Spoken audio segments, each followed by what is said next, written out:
attracted to the broadcast, you enjoy listening to the radio. I don't just put on a radio show to put on a show. This is a calling, folks.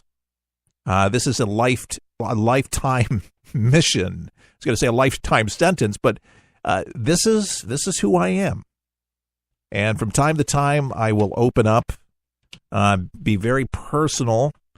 And folks, we have to be real with ourselves. I mean, when you stand in front of the mirror naked, I mean, it reveals, everything, like it or not, right? Imperfections, you have a few, right? As a talk show host, I have some of those, and I let some of those show. And I do this because if I don't, then I'm going to be fake like a lot of these folks on radio are, and a lot of these talk show hosts on television are. They're not real.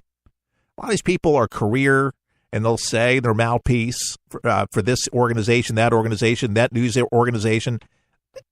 They don't care at the end of the day who you are. Sound familiar? A lot of politicians, unfortunately, that way. But, folks, that doesn't mean that we have an excuse to get away with just anything and everything just because everybody else is not doing the right thing. I tell you what, Texas has been getting a bad rap. Florida, we get our share of loons. But the Secret Service says a Dallas man has been arrested at the White House after he reportedly traveled to Washington all the way from Dallas, intending to kill, quote, all white people at the executive mansion. The agency says in a statement that an alert has been issued by the Montgomery County Police Department in Maryland to be on the lookout for Michael Arga. Officials spotted him, luckily, on the north side of Pennsylvania Avenue near Lafayette Park. They got him. They detained him. Secret Service on it. Uniformed division officers arrested him without incident. He has been taken to the District of Columbia's Metropolitan Police Department where charges are pending. He made the announcement that he was going to kill white people. He was overheard, and thankfully somebody took it seriously and heard that he was going to do this. And because somebody listened to it and took it seriously, and that's just my reminder to folks, if somebody says something, maybe take them at their word. They actually might do this. He's never going to do that. Take them at their word. Convinced that people's behavior, they will find themselves out. If people will just pay attention, there's usually telltale signs. And I'm sure people are knocking themselves out about the Dallas shooter. Not the Dallas shooter, but the Texas shooter at the First Baptist. I'm sure they were like, oh, my God, I knew. I should, yeah. But listen, you got to learn. We all have to be vigilant. I like that word that Bush used after 9/11. A lot of us, we become complacent. Unfortunately, we have our routines, and we just never expect it. I mean, we have to live. What he said, we're never just supposed to come out of the house. I'm not saying that, but we have to be ready just in case, and we need to be listening. And believe me, my eyes are open, my ears are open. I take it all in, and you need to. All right, here's the poll about Americans favoring stricter gun laws.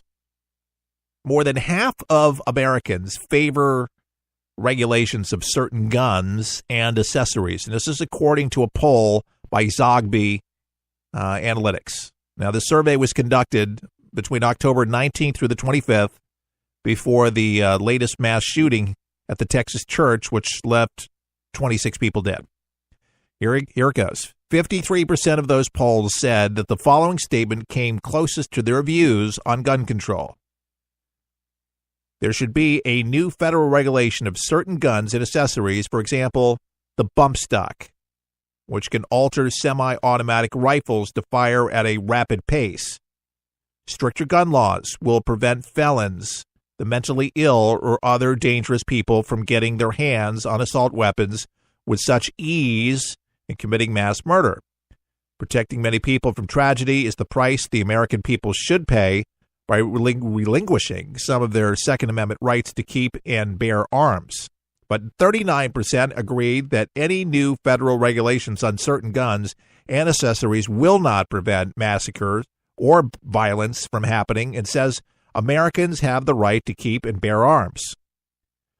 On one hand, the public doesn't want to mess with the Second Amendment, Zogby noted in the report accompanying the poll results. However, the public appears to be willing to consider various regulations of gun laws, and in general believe that various restrictions do serve the purpose of making it harder for dangerous people to obtain guns. Now, the survey polled 1,514 likely voters. The margin of error there is plus or minus 2.5% percentage points on that. So people are divided on this, and I get it. And it's just a very limited poll. People are divided on the bump stocks. It would be easy to think that if we did this or we did that. To me, the bump stocks have that kind of firepower. I just don't know if is that really necessary to kill a deer. Is it really necessary to have that much firepower on your farm or wherever you're shooting? I mean, I don't get it. I mean, our founding fathers, when they're shooting off their rifles, they didn't have bump stocks. I mean, that's just a lot of, and yes, falling into any hands. Guns are going to fall into criminals' hands, mentally ill. It just happens. That's how it happens. Somebody wants a gun, they can get a gun. I told you I'm from New York. That's one city that if you want something, you can get anything you want. Just like that.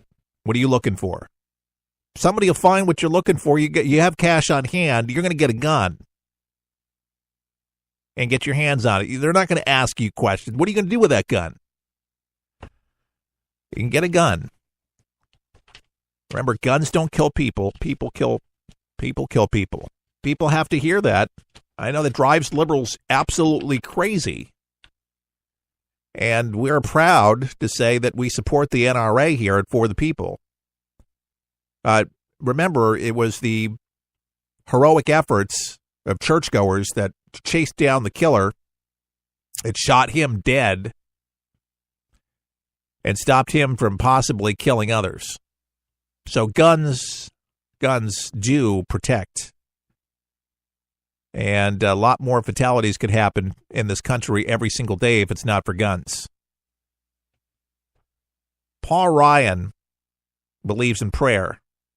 And he's defending the use of prayer after the mass shootings because he says prayer works. Ryan taking aim at critics who reject those who offer prayer after the mass shooting. He says, it's very disappointing. It's sad. And this is what you'll get from the far secular left. People who do not have faith don't understand faith. Paul Ryan goes on. He says, I guess I'd have to say, Ryan said on Fox Ingram Angle on last night's show, he says, it is the right thing to do is to pray in moments like this because you know what? Prayer works. He says, I know you believe and that I believe, the speaker told host Laura Ingram. Ryan posted on Twitter after the Texas church shooting saying, the people of Sutherland Springs need our prayers right now. When you hear the secular left doing this thing, no wonder you've got so much polarization and disunity in this country. When people think like that, Ryan added during the Ingram show. Ingram rebuked some celebrities' critiques of prayer, such as author Stephen King saying, enough with the prayer. Time to start legislation. Those celebrities showed their elite hostility to people of faith. Stephen King, the horror guy that brings horror to the screen and horror to terrific. Thanks. Just because they don't believe doesn't. Thanks for minimizing that we are people of faith. More legislation. We have, folks, plenty of gun laws. There's a great number of that. The mentally ill, how do you cope with the epidemic there? Because it is an epidemic in our country. There's a lot of folks that are mentally ill, and you might be working next to somebody that is. And I'm not dissing anybody that suffers from mental health. It's a debilitating disease that affects a lot of Americans. You might be mentally ill. You might be treated. You might be self-medicating, and you might be fine. But there's people that are probably a lot worse than you that we're worried about. Legislation for that, I'm for. But I am really happy that Paul Ryan, the Speaker of our House, is defending prayer after the mass shootings. And it's a shame that critics, during such a terrible time in our country, are judging those poor people that were there praying and listening to a message from their God. And it's faith and it's hope that get us through times like this. Is it your horror movie? Is it the Shining movie that's going to carry us through this, Stephen King? Is it your horror flick that's going to love people? Give me a break. What gets you to sleep? Those nightmares? Not me. Not me. Faith gets people through. Faith, hope, and love. Those particular things. I like when he says it's no wonder you've got so much polarization and disunity in this country when people think like that. Don't put people down. It might not hurt you to actually say a little prayer. You might find yourself appreciating it a little bit more. But don't put down people if you don't believe it. It works for them. Too many people standing in judgment, and that's a shame. An interesting take here on a millennial megachurch is a young pastor, a millennial pastor, that he believes abortion is sinful, but God's the judge. You can't say that it's a sin. Carl Lentz, I'm mentioning, he's a pastor at Hillsong Church. He appeared on The View, perfect audience for him, last week to promote his new book, Own the Moment. But the one moment everyone is talking about is Lentz's refusal there on the show to actually call abortion a sin. The title says, Millennial Megachurch Pastor Won't Say Whether He Believes Abortion is Sinful. Why does this article say that he believes that abortion is a sin? He says it's up to God, but not up to him to talk about it. So basically, judgment's in God's hands. It's not for him to say so. Let God be the judge. You can understand that thinking because there's a lot of gospel messages. There are supposedly gospel messages that leave out those passages in the Bible, and which basically increases your fold. If you're a pastor, you don't want to alienate people for abortion because they may have got abortions or thinking about getting an abortion. So you don't want to judge them. You don't want to talk about that. You want to leave that out of the script, out of the sermon. A lot more churches are doing that. They don't want to be controversial. They want to be open, inclusive places. And millennials seem to be that seems to be their mantra.